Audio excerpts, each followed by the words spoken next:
What can you gain? Delve into practical, actionable advice to navigate life's twists and turns. Remember the tale of Pinocchio, a marionette who yearned for freedom from the strings that controlled him, only to realize that independence came with its own challenges, lessons in truth, companionship, and family. Well-known stories like Pinocchio and countless other fables, myths, and religious tales echo the quest for life's purpose. A delicate equilibrium between order and chaos, the known and the unknown, security and adventure. Humanity has an enduring affinity for timeless truths and principles, as evident in the continuous reading and sharing of historical and philosophical texts by figures like Socrates and Aristotle. Jordan B. Peterson, the author, recognizes these enduring themes and has compiled a contemporary list of 12 essential values to guide individuals through today's turbulent times. In these summaries, you'll explore lessons in confidence from lobsters, insights on pursuing life's meaning akin to a lotus flower, and understanding human nature through the lens of young skateboarders. Hierarchies are a prevalent aspect of societal structures worldwide, and maintaining good posture can give you a distinct advantage. You've likely heard the phrase, the pecking order. Ever wonder where it originated? It can be traced back to Norwegian zoologist Thorleif Schjelderup Ebbe, who, during the 1920s, observed clear hierarchies among barnyard chickens. The healthiest and strongest chickens were at the top, getting to peck first when the feed arrived, while the weakest ones were at the bottom, left with only leftover crumbs. These pecking orders extend beyond chickens and are naturally occurring across the animal kingdom. Lobsters, whether in the wild or in captivity, fiercely compete for the best and most secure shelter spots. Scientific research indicates that these competitive conflicts lead to winners and losers having distinct chemical balances in their brains. Winners exhibit a higher serotonin to octopamine ratio, while losers demonstrate the opposite. Even the posture of lobsters is affected by these levels. Winners, with more serotonin, are agile and upright, while losers, with more octopamine, are tense and curled up. This difference influences further confrontations, as the upright lobsters appear larger and more intimidating, causing the tense ones to remain submissive. Likewise, similar hierarchies and cycles of winning and losing manifest among humans. Studies reveal that individuals grappling with alcoholism or depression are less likely to engage in competitive situations, reinforcing inactivity and sustaining low self-esteem and depression. Conversely, those experiencing a winning streak often display confident body language, contributing to the continuity of their success. Just like lobsters, humans continually measure themselves against one another, associating a person's physicality with their intelligence. So, if you're looking to gain an edge, adhere to this fundamental principle: maintain an upright posture and exude the confidence of a winner. Extend to yourself the same gentle care you would provide to a beloved individual. Consider this: if your dog fell ill and the vet recommended medication, you wouldn't hesitate to fulfill the prescription, would you? Surprisingly, about 1/3 of people disregard the medical prescriptions given by their doctors. This raises a pertinent question: why do we prioritize the well-being of our pets over our own? Part of this inclination stems from perpetual self-awareness regarding our own imperfections, often leading to self-loathing. Consequently, unnecessary self-punishment ensues, accompanied by a belief that we don't deserve to feel good. Consequently, we tend to care for others better than we do for ourselves.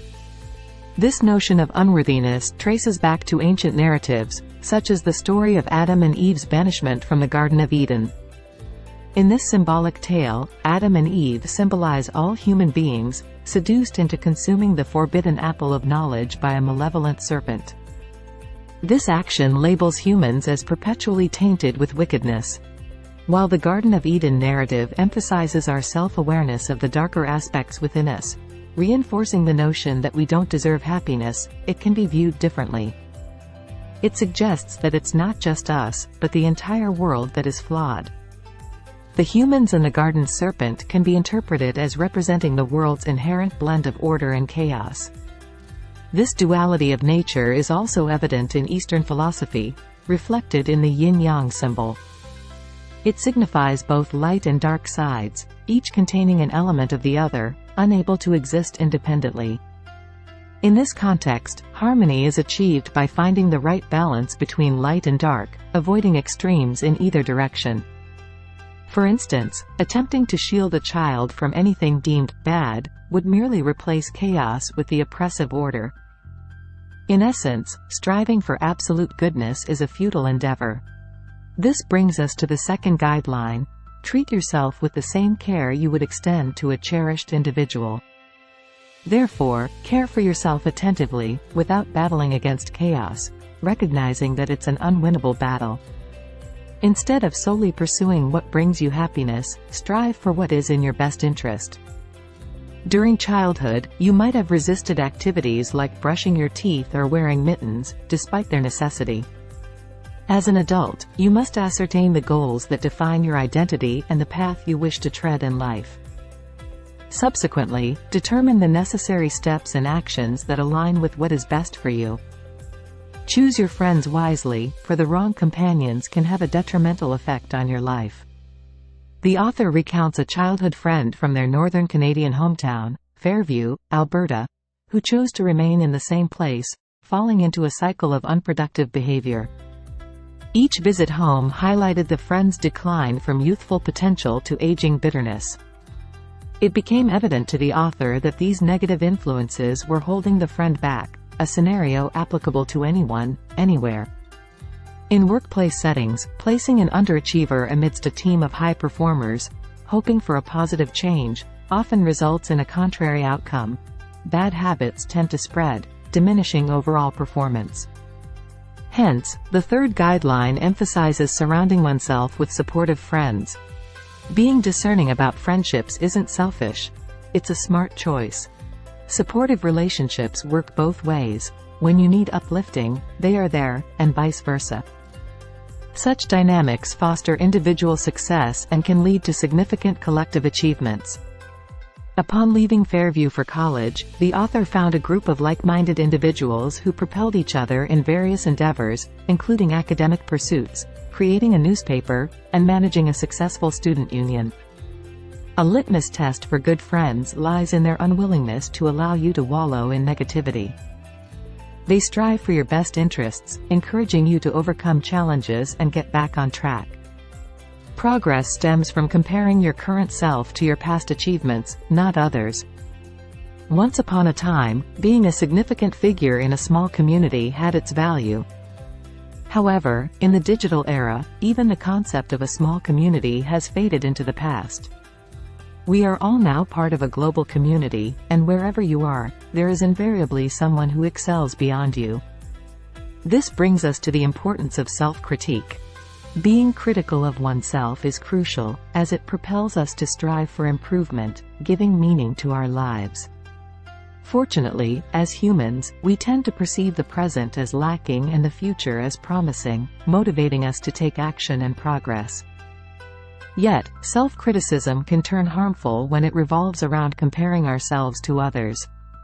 This habit causes us to lose sight of our progress. It forces a binary perspective, where we either see ourselves as successful or failures, neglecting the crucial incremental improvements that may be small but hold immense importance. Moreover, comparisons distort our perspective, fixating on a single facet of our lives and blowing it out of proportion. For example, scrutinizing a year and feeling inadequate for not being as productive as peers at work disregards potential advancements made in family life. Hence, the fourth principle emphasizes never comparing oneself to others and instead evaluating against one's own past achievements. Comparing present results to prior ones ensures a forward trajectory. If you constantly perceive yourself as a winner, it serves as a warning to challenge yourself more and set higher goals. Approach evaluating your progress as you would a home inspector, examining every aspect from top to bottom, categorizing issues as cosmetic or structural. This detailed evaluation will keep you so engrossed in self-improvement that comparisons with others become inconsequential. It is a parent's responsibility to nurture a responsible and compassionate child. When observing parents seemingly ignoring a misbehaving child, you might ponder if they are neglectful or strategically allowing the child to exhaust their energy. Approaches to parenting have evolved over the years, often influenced by the age-old debate of nature versus nurture and differing perspectives on our inherent instincts. In the 18th century, philosopher Jean-Jacques Rousseau propagated the notion that our prehistoric ancestors were inherently gentle and childlike, attributing our history of aggression and warfare to the corrupting influence of civilization. However, contemporary understanding acknowledges that people are born with aggressive instincts and need to learn to become kinder, more civilized adults. Most of us can recall the ferocity children can exhibit on a playground. In comparison, many workplaces seem tranquil. According to the author, it falls upon parents to guide their naturally aggressive children into becoming well-adjusted adults. This leads us to the fifth principle. Parents must fulfill more than a friend's role. They must nurture a responsible and likable individual. This can present challenges as no one enjoys playing the bad cop. Yet, children manifest aggression due to their instinctual drive to test boundaries and understand societal norms. Hence, parents must be firm and decisive in delineating these boundaries. While this might not sound enjoyable, consider it as an investment in their future. If they don't learn these lessons from a caring and understanding parent, they'll learn them later in a less compassionate manner. Let's delve into 3 essential parenting methods. Firstly, limit the number of rules. An excess of rules frustrates children and constantly presents barriers. Simplify guidelines to a few fundamental, easily comprehensible principles, such as refraining from biting, kicking, or hitting unless in self-defense. Secondly, employ the minimum required discipline. Effective and fair discipline involves making consequences clear. The punishment should match the transgression, encouraging the child to learn from their mistakes. Sometimes a disapproving glance suffices, while other times it might entail a week without video games. Lastly, adopt a united front. Children are shrewd and may attempt to play one parent against the other, emphasizing the need for a unified approach. Every parent makes mistakes, but with a supportive partner, errors can be identified and rectified more effectively. The world is rife with inequalities, yet assigning blame to others for our circumstances is not a constructive approach. Let's be forthright. The world presents a multitude of adversities and sufferings. However, succumbing to despair is not the solution. Across history, many individuals have perceived life as so profoundly unjust and harsh that they contemplated extreme reactions. Russian author Leo Tolstoy, for instance, viewed existence as absurdly unfair, suggesting only 4 viable responses: childlike ignorance, hedonistic pursuit of pleasure, suicide, or persevering despite it all. In his essay, A Confession, Tolstoy delved into these positions, ultimately deeming suicide as the most honest reaction, viewing struggling on as a sign of weak incapability to take decisive action. Some individuals have responded similarly but tragically chose to end other lives alongside their own in acts known as murder-suicides, exemplified by events like the Sandy Hook or Columbine school shootings. Disturbingly, in the United States alone, there were 1,000 shootings in the period leading up to June 2016, wherein someone killed 4 or more people before, often, turning the weapon on themselves. However, regardless of Tolstoy's bleak perspective and however much one may have suffered or view life as cruel and unjust, blaming the world is not the answer. This encapsulates the essence of the 6th life rule, asserting that one should shoulder the responsibility for their life before passing judgment on the world. Another notable Russian writer, Alexander Solzhenitsyn, believed it was possible to reject life's cruelty even when it seemed relentlessly harsh. Solzhenitsyn, despite serving against the Nazis during World War II, found himself imprisoned by his own state after the war. In the dire confines of a Russian gulag, he received the grim diagnosis of cancer. However, Solzhenitsyn did not cast blame on the world for his circumstances. He acknowledged his role in supporting the Communist Party that had incarcerated him and chose to utilize the time he had left to contribute something positive and meaningful to the world. Among his accomplishments was the authorship of The Gulag Archipelago, a book providing both a historical account and a scathing critique of the Soviet camps he had endured. This work played a crucial role in dispelling any lingering support for Stalin's form of communism among intellectual circles worldwide. Sacrifice carries profound meaning, and prioritizing meaningful endeavors over immediate pleasures is crucial. Have you ever heard the tale of the monkey ensnared by his desire for a cookie? The story unfolds with a cookie inside an open jar, its opening just large enough for the monkey's hand to slip in but too small for it to withdraw with the treat. If the monkey clung to the cookie, it would remain trapped. This narrative underscores the cost of greed. The monkey's insistence on keeping the cookie led to its capture. This behavior isn't far removed from human tendencies. Many individuals pursue daily pleasures that aren't conducive to their well-being and are unwilling to make sacrifices that could benefit them. Viewing the world as a desolate pit can prompt individuals to justify lives built on immediate pleasures to alleviate the bleakness. If it brings happiness, it can't be too harmful, right? This rationale fuels binge eating, excessive drinking, drug use, sexual excess, and other self-destructive behaviors. On the other side of the spectrum is the concept of sacrifice, the kind that yields greater benefits in the future by giving up something in the present. This practice dates back to ancient times, where tribes stored food to endure winter or to support community members unable to hunt or farm. This principle is recurrent in the Bible. When God expels Adam and Eve from paradise, their original sin is identified as the cause of the challenging and harsh life everyone must endure.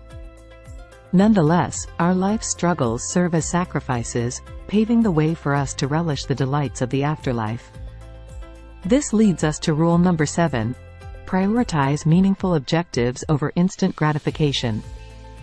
At first glance, this might seem like a straightforward notion, something most people already adhere to. We invest our time and effort at work now to secure a vacation later or to bask on a beach during the summer. However, this extends beyond personal gains. We can make significant and minor sacrifices for the greater good, and the magnitude of the sacrifice often corresponds to the magnitude of the reward. Consider the lotus flower. This plant commences its journey at the lake's depths, gradually ascending until it breaks through the water's surface and blossoms under the sun's rays. In essence, commit to a goal, be prepared to make sacrifices, and you shall reap the rewards. Lies often serve as a tool for deceiving ourselves, but we should aspire to lead a life grounded in truth.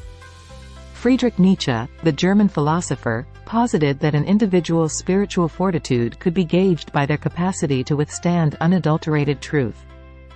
Although truth holds great value in our culture, we find ourselves resorting to falsehoods frequently. One of the primary reasons for self-deception and dishonesty toward others is the pursuit of what we believe we desire. Austrian psychologist Alfred Adler termed these falsehoods as life lies. They manifest as our attempts to transform poorly conceived aspirations into a semblance of reality. For instance, you may envision your retirement unfolding on a secluded Mexican beach, replete with an endless supply of margaritas.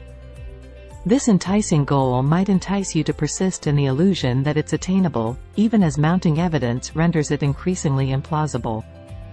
You might even develop allergies to sunlight, sand, and alcohol, yet continue deceiving yourself about this flawless plan, though it's not truly a plan, given the absence of concrete steps to manifest it. These delusions often accompany our inclination to convince ourselves that we already possess all the necessary knowledge. This perspective is particularly foolish as it stifles our inherent desire to learn and evolve. Yet, graver consequences may unfold when we lead lives based on falsehoods and resist acknowledging the truth. In John Milton's epic poem, Paradise Lost, Lucifer is portrayed as a reasonable character whose pride and infatuation with his abilities lead to his expulsion from heaven for challenging God's ultimate truth. Hence, rule number 8, forsake falsehoods and embrace truth. You need not relinquish all your ambitious goals, but you should remain adaptable, ensuring your goals are realistic and aligned with the truth. As your comprehension and perspective evolve, so should your objectives.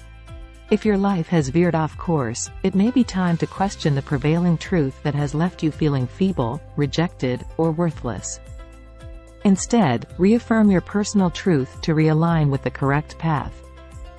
Conversations should be viewed as an opportunity for personal growth and learning, not a competition. Even millennia after his passing, the ancient philosopher Socrates remains revered as one of the wisest individuals in history. A key aspect of his wisdom lay in his conviction that the only certainty he possessed was his lack of knowledge. This belief profoundly influenced his approach to conversations and his eagerness to learn.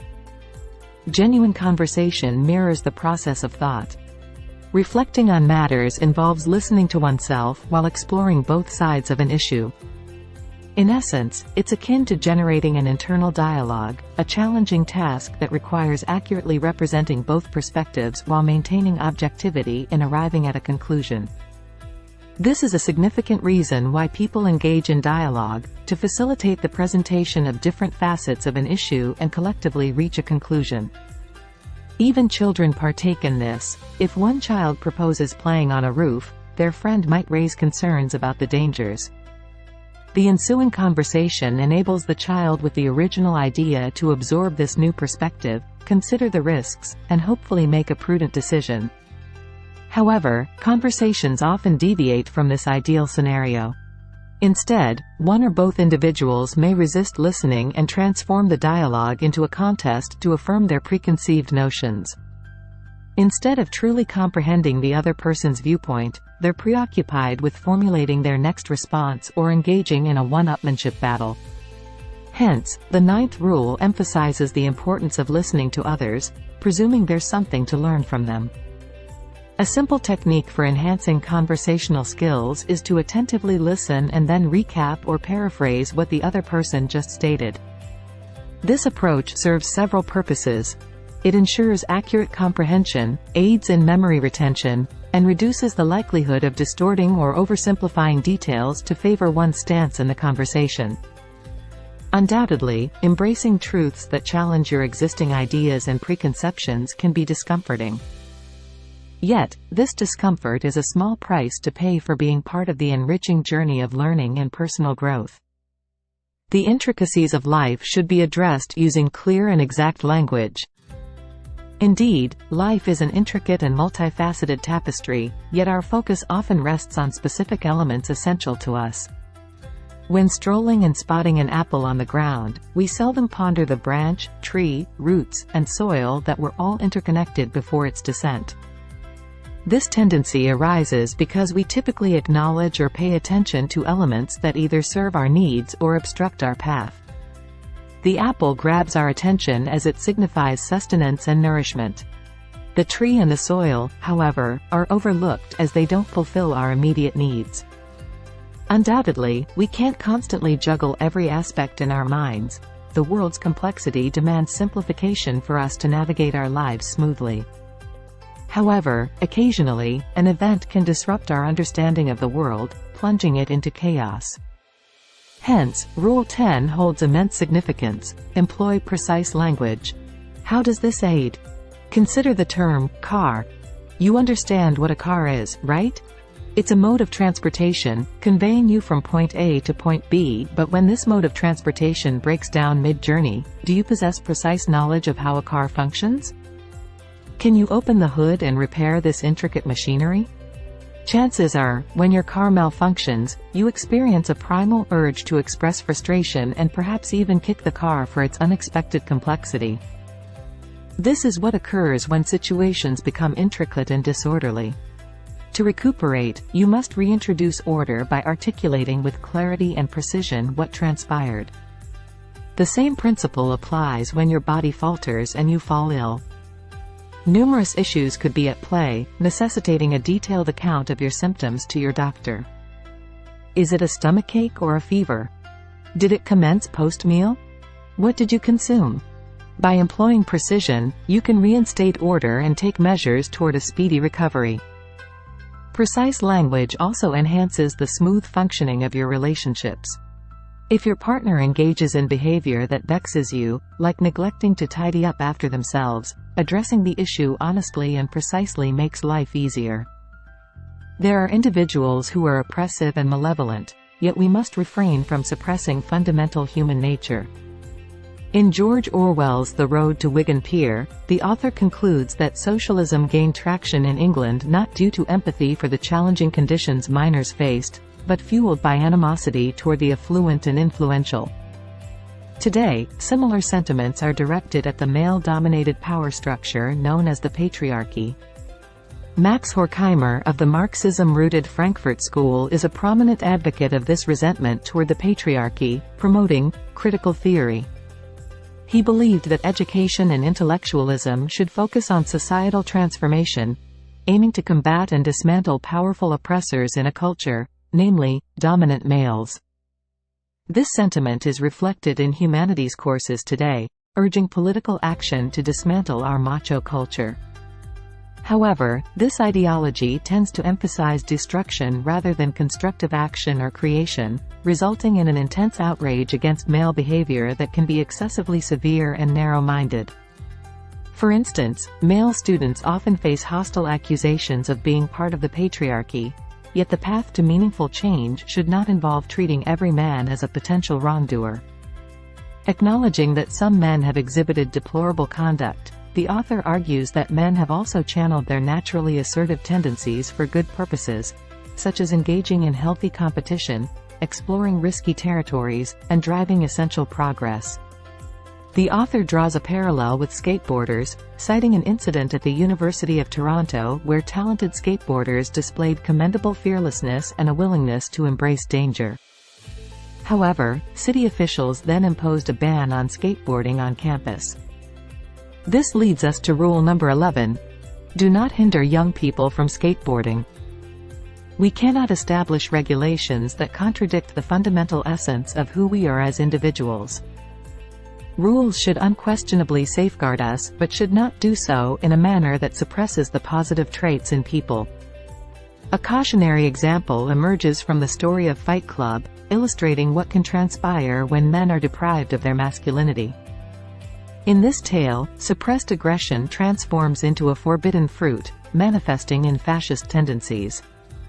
Similarly, the resurgence of right-wing politics can be viewed as a real-world response to emasculation. The reality is that women do not desire to raise boys devoid of the opportunity to learn and become self-reliant. The author suggests that every boy has a mother, and what kind of mother would wish to care for a man-child devoid of independence? Life presents immense challenges and is often laden with sorrow, making it crucial to find joy in the small victories. Have you ever had to tend to an ailing person? It stands as one of life's most arduous tasks. The author has a daughter who has grappled with severe arthritis since the tender age of 6, enduring relentless pain and requiring frequent injections and numerous surgeries for joint replacements. If you were in a situation like this, you might view life as unjust. However, it's vital to acknowledge that the dark facets of pain, suffering, and sorrow are what lend value to the fleeting moments of happiness. Let's consider Superman. Initially, this character was immensely popular. Yet, as comic book writers continued to bestow him with more powers, making him nearly invincible, readers started finding him exceptionally dull. When there's no element of danger, Superman's triumphs become hollow. Similarly, the meaningful moments in life would lose their significance if we didn't have to endure hardships and suffering to attain them. Hence, it's crucial to adhere to Rule 12. Savor even the smallest joys life presents. By embracing this principle, you ensure that you fully engage with life, cherishing every positive aspect that comes your way. You'll also bolster your resilience during tough times, even when they persist. After enduring years of pain and discomfort, the author's daughter eventually discovered a new physiotherapist who helped her attain greater mobility, a semblance of normalcy, and significantly reduced pain. While there might be future challenges, they both find joy in the current improvements for as long as they endure. This is the ideal attitude to adopt, a perspective that encourages you to pause and pet a cat when you encounter one on the sidewalk. Remember, there's no day without the darkness of night, just as there's no order without chaos. Life involves suffering, yet it's precisely this suffering that lends meaning to our resilience and makes the moments of peace immensely gratifying. Concluding thoughts: life is a continuous journey, rife with challenges and uncertainties, promising no respite from trials. Yet, within this struggle, there are moments of beauty and happiness, however fleeting they might be. Your best course of action is to exert your utmost effort, uphold honesty and truthfulness, and steer clear of selfishness and pride. Assume accountability for your life circumstances, avoiding the urge to attribute blame to the world or others for your limitations. Ultimately, it rests upon you to enhance your life. Practical tips. Regularly inquire, in what ways was I mistaken? The answer might not be easy to accept, but this question fuels your ongoing improvement and commitment to truthfulness. By incorporating this self-reflection into your routine, you'll experience the gratification of daily progress, continuously striving to become a superior human being. Feel free to like, share, and subscribe for more insightful book summaries and engaging content. Your support motivates us to keep providing valuable insights from a wide range of books. Thank you for being a part of our reading community.